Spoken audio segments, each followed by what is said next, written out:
ओम शांति।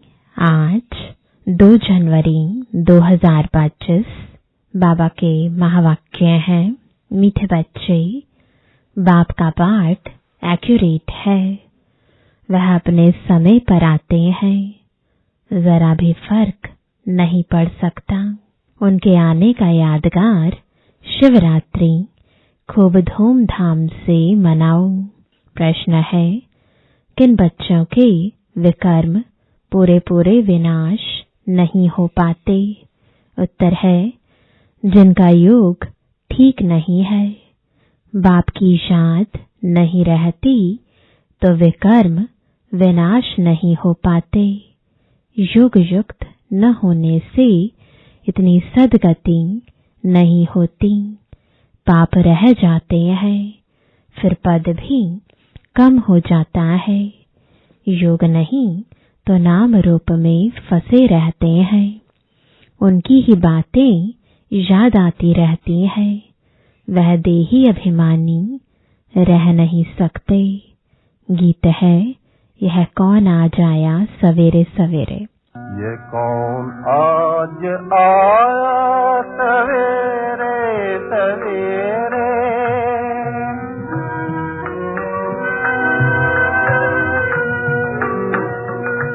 ये कौन आज आया सवेरे सवेरे, कि दिल चौंक उठा सवेरे सवेरे। ओम शांति। सवेरा कितने बजे होता है? बाबा सवेरे कितने बजे आते हैं? कोई ने कहा 3 बजे, कोई ने कहा 4, कोई ने कहा संगम पर, कोई ने कहा 12 बजे। बाबा एक्यूरेट पूछते हैं। 12 को तो तुम सवेरा नहीं कह सकते हो। 12:01 हुआ, 1 मिनट हुआ तो AM अर्थात सवेरा शुरू हुआ। यह बिल्कुल सवेरा है। ड्रामा में इनका पाठ बिल्कुल एक्यूरेट है। सेकंड की भी देरी नहीं हो सकती। यह ड्रामा अनादि बना हुआ है। 12:01 जब तक नहीं हुआ है तो AM नहीं कहेंगे। यह बेहद की बात है। बाप कहते हैं, मैं आता हूँ सवेरे सवेरे। विलायत वालों का AM PM एक्यूरेट चलता है। उन्हों की बुद्धि फिर भी अच्छी है। वह इतना सतु प्रधान भी नहीं बनते हैं तो तमु प्रधान भी नहीं बनते हैं।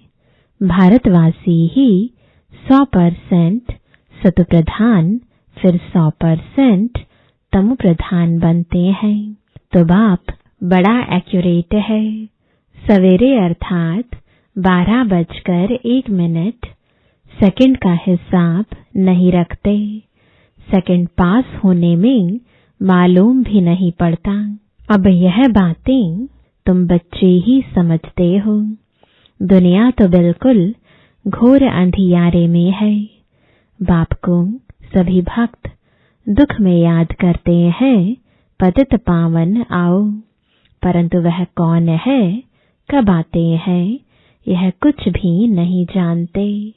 मनुष्य होते हुए एक्यूरेट कुछ नहीं जानते, क्योंकि पतित तमो प्रधान है। काम भी कितना तमो प्रधान है। अभी बेहद का बाप ऑर्डिनेंस निकालते हैं, बच्चे काम जीत जगत जीत बनो। अगर अभी पवित्र नहीं बनेंगे तो विनाश को पाएंगे। तुम पवित्र बनने से अविनाशी पद को पाएंगे। तुम राजयोग सीख रहे हो ना। स्लोगन में भी लिखते हैं, बी होली बी योगी। वास्तव में लिखना चाहिए, बी राजयोगी। योगी तो कॉमन अक्षर है। ब्रह्म से योग लगाते हैं, वह भी योगी ठहरे। बच्चा बाप से, स्त्री पुरुष से योग लगाती है, परंतु यह तुम्हारा है राजयोग। बाप राजयोग सिखलाते हैं, इसलिए राजयोग लिखना ठीक है। Be holy and rajyogi. दिन प्रतिदिन करेक्शन तो होती रहती है। बाप भी कहते हैं, आज तुमको गुह्य से गुह्य बातें सुनाता हूँ। अब शिव जयंती भी आने वाली है। शिव जयंती तो तुमको अच्छी रीति मनानी है। शिव जयंती पर तो बहुत अच्छी रीति सर्विस करनी है। जिनके पास प्रदर्शनी है, सभी अपने अपने सेंटर पर अथवा घर में शिव जयंती अच्छी रीति मनाओ और लिख दो, शिव बाबा गीता ज्ञान दाता बाप से बेहद का वर्षा लेने का रास्ता आकर सीखो। भलबत्तियां आदि भी जला दो। घर घर में शिव जयंती मनानी चाहिए। तुम ज्ञान गंगाएं हो ना, तो हर एक के पास गीता पाठशाला होनी चाहिए। घर घर में गीता तो पढ़ते हैं ना। पुरुषों से भी माताएं भक्ति में तीखी होती हैं। ऐसे कुटुंब यानी परिवार भी होते हैं जहाँ गीता पढ़ते हैं, तो घर में भी चित्र रख देने चाहिए। लिख दें कि बेहद के बाप से आकर फिर से वर्षा लो। यह शिव जयंती का त्योहार वास्तव में तुम्हारी सच्ची दीपावली है। जब शिव बाप आते हैं तो घर घर में रोशनी हो जाती है। इस त्योहार को खूब बत्तियां आदि जलाकर रोशनी कर मनाओ। तुम सच्ची दीपावली मनाते हो। फाइनल तो होना है सतयुग में। वहां घर घर में रोशनी ही रोशनी होगी, अर्थात हर आत्मा की ज्योत जगी रहती है। यहाँ तो अंधियारा है। आत्माएं आसुरी बुद्धि बन पड़ी हैं। वहां आत्माएं पवित्र होने से दैवी बुद्धि रहती है। आत्मा ही पतित, आत्मा ही पावन बनती है। अभी तुम वर्थ नॉट अ पैनी से पाउंड बन रहे हो। आत्मा पवित्र होने से शरीर भी पवित्र मिलेगा। यहाँ आत्मा अपवित्र है तो शरीर और दुनिया भी इम्प्योर है। इन बातों को तुम्हारे में से कोई थोड़े हैं जो यथार्थ रीति समझते हैं और उनके अंदर खुशी होती है। नंबरवार पुरुषार्थ तुम करते रहते हैं। ग्रहचारी भी होती है। कभी राहु की ग्रहचारी बैठती है तो आश्चर्यवत भागंती हो जाते हैं। बृहस्पति की दशा से बदलकर ठीक राहु की दशा बैठ जाती है। काम विकार में गया और राहु की दशा बैठी। मल्ल युद्ध होती है ना, तो माताओं ने देखा नहीं होगा, क्योंकि माताएं होती हैं घर की घरेत्री। अब तुमको मालूम है, भ्रमरी को घरेत्री अर्थात घर बनाने वाली कहते हैं। घर बनाने का अच्छा कारीगर है, इसलिए घरेत्री नाम है। कितनी मेहनत करती है, वो भी पक्का मिस्त्री है। 2-3 कमरा बनाती है, 3-4 कीड़े ले आती है। वैसे तुम भी ब्राह्मणिया हो। चाहे 1-2 को बनाओ, चाहे 10-12 को, चाहे 100 को, चाहे 500 को बनाओ। मंडप आदि बनाते हो, यह भी घर बनाना हुआ ना। उनमें बैठ सबको भूं भूं करते हो। फिर कोई तो समझकर कीड़े से ब्राह्मण बनते हैं, कोई सड़ा हुआ निकलते हैं, अर्थात इस धर्म के नहीं है। इस धर्म वालों को ही पूरी रीति टच होगा। तुम तो फिर भी मनुष्य हो ना, तुम्हारी ताकत उनसे यानी भ्रमरी से तो जास्ती है। तुम 2000 के बीच में भी भाषण कर सकते हो। आगे चल 4-5 हजार की सभा में भी तुम जाएंगे। भ्रमरी की तुम्हारे से भेंट है। आजकल सन्यासी लोग भी बाहर विदेशों में जाकर रहते हैं। हम भारत का प्राचीन राजयोग सिखाते हैं। आजकल माताएं भी गेरू कफनी पहनकर जाती हैं, फॉरेनर्स को ठग कर आती हैं। उनको कहती हैं भारत का प्राचीन राजयोग भारत में चलकर सीखो। तुम ऐसे थोड़े ही कहेंगे कि भारत में चलकर सीखो। तुम तो फॉरेन में जाएंगे तो वहां ही बैठ समझाएंगे। यह राजयोग सीखो तो स्वर्ग में तुम्हारा जन्म हो जाएगा। इसमें कपड़ा आदि बदलने की बात नहीं है। यहाँ ही देह के सब संबंध भूल अपने को आत्मा समझ बाप को याद करो। बाप ही लिबरेटर गाइड है, सबको दुख से लिबरेट करते हैं। अभी तुमको सतु प्रधान बनना है। तुम पहले गोल्डन एज में थे, अब आयरन एज में हो। सारे वर्ल्ड सभी धर्म वाले आयरन एज में है। कोई भी धर्म वाला मिले उनको कहना है, बाप कहते हैं अपने को आत्मा समझ मुझे याद करो तो तुम पावन बन जाएंगे। फिर मैं साथ ले जाऊंगा। बस इतना ही बोलो, जास्ती नहीं। यह तो बहुत सहज है। तुम्हारे शास्त्रों में भी है कि घर घर में संदेश दिया। कोई एक रह गया तो उसने उल्हाना दिया, मुझे कोई ने बताया नहीं। बाप आए हैं तो पूरा ढिंडोरा पीटना चाहिए। एक दिन जरूर सबको पता पड़ेगा कि बाप आए हैं। शांति धाम सुख धाम का वर्षा देने। बरोबर जब गेटिज्म था तो और कोई धर्म नहीं था, सभी शांति धाम में थे। ऐसे ऐसे ख्यालात चलने चाहिए, स्लोगन बनाने चाहिए। बाप कहते हैं देह सहित सब संबंधों को छोड़ो, अपने को आत्मा समझ मुझ बाप को याद करो तो आत्मा पवित्र बन जाएगी। अभी आत्माएं अपवित्र है, अभी सबको पवित्र बनाए।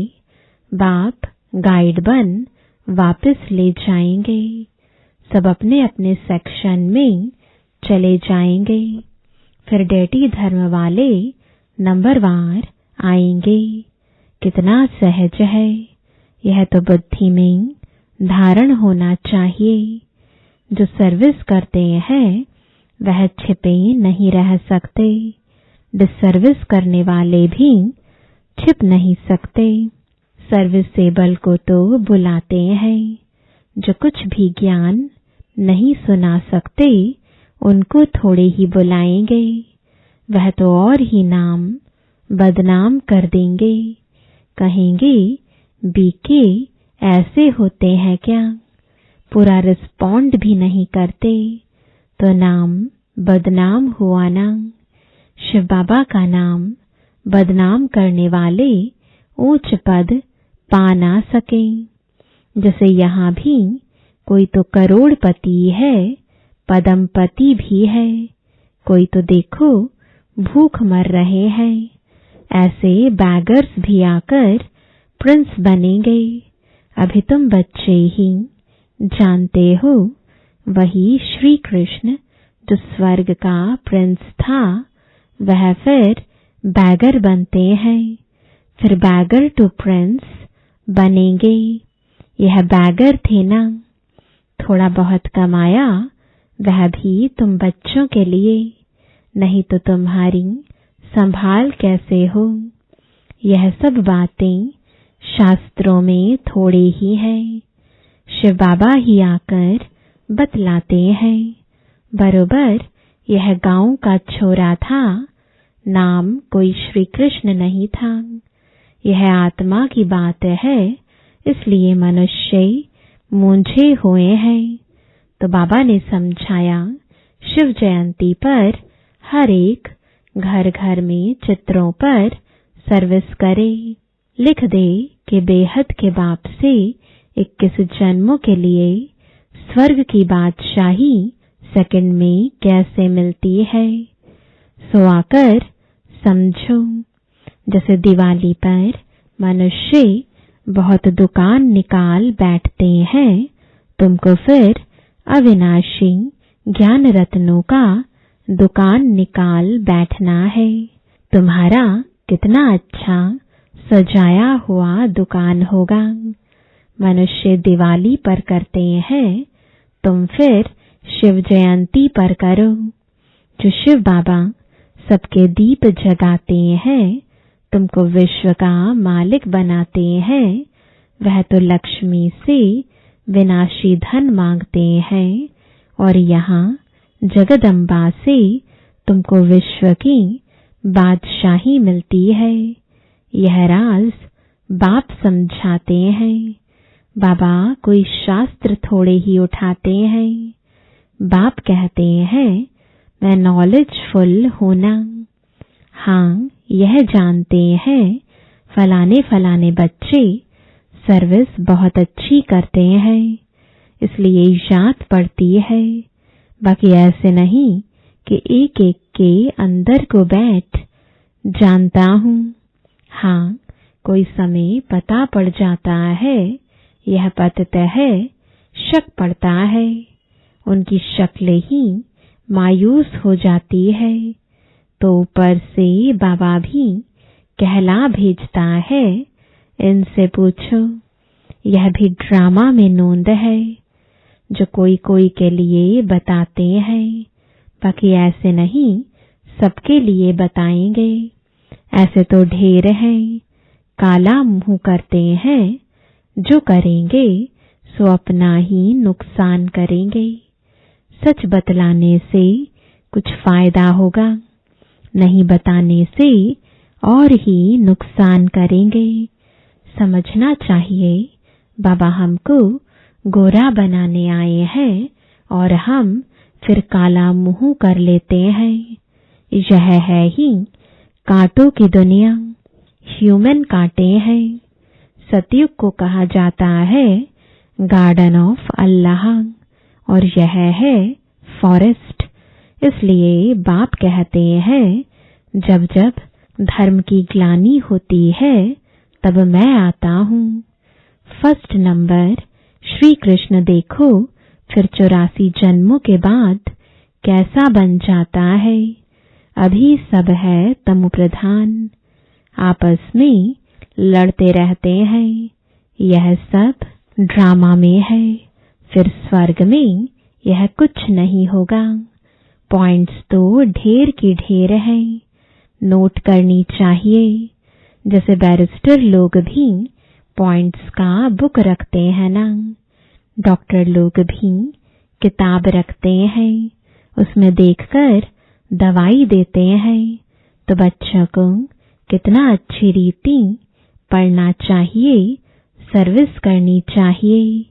बाबा ने नंबर 1 मंत्र दिया है, मन मना भव।